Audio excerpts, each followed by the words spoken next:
So friend, शुरू करते हैं आज की वीडियो। यहाँ पर इससे कह रहा है कि अगर तुम कहीं जा सको तो तुम कहाँ जाना पसंद करोगी। तो इस तरीके हम दोस्तों में आपस में इस तरीके से बात करते हैं ना कि सोचो, इमेजिन करो कि अगर तुम्हें कहीं जाने का मौका मिले, तुम कहीं जा सको तो कहाँ जाना पसंद करोगी। इस तरीके से यहाँ से पूछ रहा है कि where would you like to go if you could go anywhere.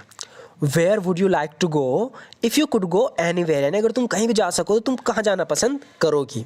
तो लड़की इसके जवाब में बोल रही है कि if I had a chance to travel, इसके पास जाने का मौका नहीं है, ट्रैवल करने का मौका नहीं है। कह रही कि अगर मेरे पास मौका होता ट्रैवल करने का, कहीं जाने का, if I had a chance to travel, if I had a chance to travel, अगर मेरे पास यात्रा करने का मौका होता, मुझे निश्चित रूप से पेरिस फ्रांस जाना पसंद करूंगी। कह रही कि मैं निश्चित रूप से पेरिस जाना पसंद करूंगी, जो कि फ्रांस में है। I would definitely love to go to Paris France. I would definitely love to go to Paris, France। कह रही है कि if I had a chance to travel, I would definitely love to go to Paris, France। यानी अगर मुझे travel करने का मौका मिले तो मैं निश्चित रूप से डेफिनेटली फ्रांस जाना पसंद करूंगी, पेरिस में। मैं दुनिया की और जगह को छोड़कर पेरिस ही क्यों जाना चाहती हूँ। आगे बता रही है, अपने सवाल का खुद ही जवाब बता रही है। कह रही है कि Why I want to visit Paris the most out of all the other places in the world. यानी दुनिया में इतने प्लेसेस हैं, इतनी जगह है, मैं सबको छोड़कर पेरिस जाना क्यों पसंद चाहती हूँ। Why I want to visit Paris the most out of all other places in the world. ऐसा इसलिए क्योंकि मेरी एक दोस्त है जो वहाँ रहती है।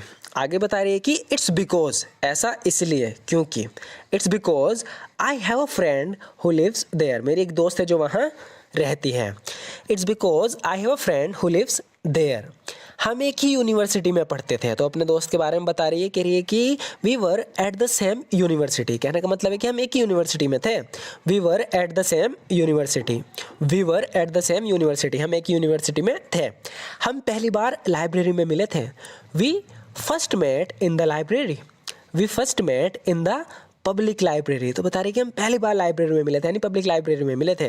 We first met in the public library. और फिर अंत में हम दोस्त बन गए। And then we ended up becoming friends, यानी हम मिले और चलते चलते धीरे धीरे इसी तरीके से हम दोस्त बन गए। And then we ended up becoming friends, and then we ended up becoming friends, और फिर हम अंत में दोस्त बन गए। यूनिवर्सिटी के बाद वो अपने पिता के फर्म में काम करने चली गई। तो बता रही है कि आफ्टर यूनिवर्सिटी, यानी यूनिवर्सिटी के बाद, यानी जब हमने यूनिवर्सिटी ख़त्म कर ली, यानी हमने अपनी पढ़ाई पूरी कर ली, after university she went to work at her dad's firm, यानी उसके पिता का कोई फर्म है तो उसमें वो काम करने चली गई आफ्टर यूनिवर्सिटी, यूनिवर्सिटी के बाद। After university she went to work at her dad's firm. उसके पिता पेरिस में कंस्ट्रक्शन फर्म के मालिक हैं।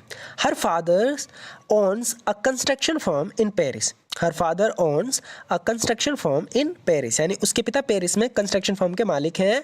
Her father owns a construction firm in Paris. University के बाद मुझे बिजनेस में दिलचस्पी हो गई। अपने बारे में बता रही है। कह रही है कि after university I became interested in business.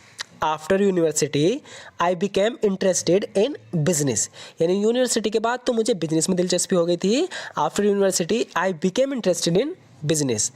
बड़ी कहानी को शॉर्ट में बताती हूँ। To cut a long story short, कह रही कहानी तो बहुत लंबी है कि हम आज तक क्यों नहीं मिले, लेकिन मैं तुम्हें बड़ी कहानी को शॉर्ट में बताती हूँ। इसके लिए हम बोलेंगे to cut a long story short, to cut a long story short. हम कॉलेज के बाद कभी नहीं मिले। We never met after college, we never met after college, यानी हम कॉलेज के बाद कभी नहीं मिले। We never met after college. अगर तुम अपना माइंड बदलो तो मुझे बता देना। यहाँ पर इस लड़की ने कोई डिसीजन लिया है, यहाँ पर इन्हें छोड़ के जा रही है। तो यहाँ पर ये कह रहा है कि सोच लो एक बार। If you change your mind let me know, let me know यानी मुझे बता देना, मुझे खबर कर देना, मुझे भी पता कर देना, यानी कि मुझे भी पता लगने देना, एक तरीके से मुझे बता देना। If you change your mind, अगर तुम अपना माइंड बदलो, अपना मन बदलो, if you change your mind let me no, मुझे बता देना। हमें अभी भी तुम्हारी यहाँ ज़रूरत है। We still need you here, we still need you here, यानी हमें अभी भी तुम्हारी यहाँ ज़रूरत है। We still need you here. काश तुम्हें ना जाना पड़ता। I wish you didn't have to go, इसे जाना पड़ रहा है। कह रहा है कि I wish you didn't have to go, काश तुम्हें ना जाना पड़ता। I wish you didn't have to go. मैं उसे बस में देखकर हैरान थी। सो फ्रेंड्स, यहाँ पर बताया गया था कि इसकी जो बहन है वो मर गई क्योंकि वो एक वॉर में मर गई, किसी कहीं जंग हो रही थी, वो वहाँ पर थी, युद्ध में मारी गई। लेकिन इसने उसे कहीं देखा तो बता रही है कि मैं उसे बस में देखकर हैरान थी। I was surprised to see her on the bus. I was surprised to see her on the bus, यानी मैं उसे बस में देखकर हैरान थी। I was surprised to see her on the bus. मुझे तो बताया गया था युद्ध में वो मारी गई थी। आई वॉज टोल्ड, ये एक पैसिव वॉइस है, कह रही कि आई वॉज टोल्ड यानी मुझे बताया गया था। She died in the war, कि वो वॉर में मारी गई, वो युद्ध में मारी गई। I was told she was died in the war. जब मैंने उसे देखा तो मैं दंग रह गई। I was taken aback when I saw her. Take aback इसका मतलब होता है एक तरह आक्के बक्के हो जाना, तो हैरान हो जाना, एकदम दंग रह जाना। तो बता रही है कि आई was taken aback when I saw हर, जब मैंने उसे देखा तो मैं दंग रह गई एकदम। आई was taken aback when I saw हर। वो युद्ध में नहीं मरी जैसे मुझे बताया गया था। कह रही है कि she didn't die in the war like I was told, यानी जैसे मुझे बताया गया था वो जंग में मारी गई, वो नहीं मारी गई। She didn't die in the war like I was told. She didn't die in the war like I was told, यानी जैसे मुझे बताया गया था कि वो जंग में मारी गई, वो नहीं मारी गई। ये तो साफ है, ये तो साफ है कि वे मुझसे कुछ छुपा रहे हैं। इसे हम इस तरीके से बोल सकते हैं, इट्स ऑब्वियस। इट्स ऑब्वियस यानी ये तो साफ है। They have been keeping something from me. Keep from, किससे कुछ छिपाना, तो बता रही है कि it's obvious they have been keeping something from me. ये तो साफ है कि वो मुझसे कुछ छुपा रहे हैं। यहाँ पर ये कह रहा है कि मैं अपने ऑफिस में था जब बम फटा। तो बम फटने के लिए भी यानी विस्फोट होने के लिए भी हम गो फ्रेजल वर्ब का यूज़ करते हैं। यहाँ पर ये बता रहा है कि I was at my office. I was at my office when the bomb went off. I was at my office when the bomb went off. यानी मैं अपने ऑफिस में था जब बम फटा। इसका एक और एग्जाम्पल देखते हैं। यहाँ पर ही कह रहा है कि ऐसा लग रहा है जैसे परमाणु बम फट गया हो। इसे इंग्लिश में बोलेंगे it looks like a nuclear bomb went of. It looks like a nuclear bomb went of, कह रहा है कि ऐसा लग रहा है जैसे परमाणु बम फट गया हो। It looks like a nuclear bomb went of. Next देखते हैं फ्रेंड्स, यहाँ पर ये बोल रहा है कि यहाँ मुसीबतों के सिवा कुछ नहीं है। इसे हम इंग्लिश में इस तरीके से बोलेंगे there is nothing but troubles here. There is nothing but troubles here, यानी यहाँ मुसीबतों के सिवा कुछ नहीं है। यहाँ पर जो बट का यूज़ हुआ है वो अलावा के लिए यूज़ हुआ है, सिवा के लिए, लेकिन का मतलब नहीं है यहाँ पर सिवा का। There is nothing but troubles here, यानी यहाँ मुसीबतों के अलावा, मुसीबत के सिवा कुछ नहीं है। There is nothing but troubles here. तुमने यहाँ आकर गलती कर दी।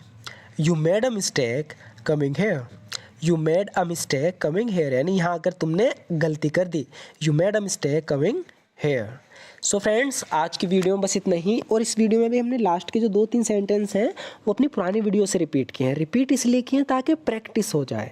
जो हम पहले पढ़ चुके हैं बस इसीलिए इन्हें रिपीट करते हैं कि आप भूलो ना। ये बार बार रिपीट होंगे तो आप इन्हें ईजिली बोल भी पाओगे। सो फ्रेंड्स, अगर आप इसी तरीके से अपनी इंग्लिश को इम्प्रूव करना चाहते हो, इसी तरीके से रेगुलर प्रैक्टिस करना चाहते हो, तो हमारे चैनल को ज़रूर सब्सक्राइब कर लेना। वीडियो अच्छी लगी तो लाइक ज़रूर कर देना। And thank you so much for watching this video friends.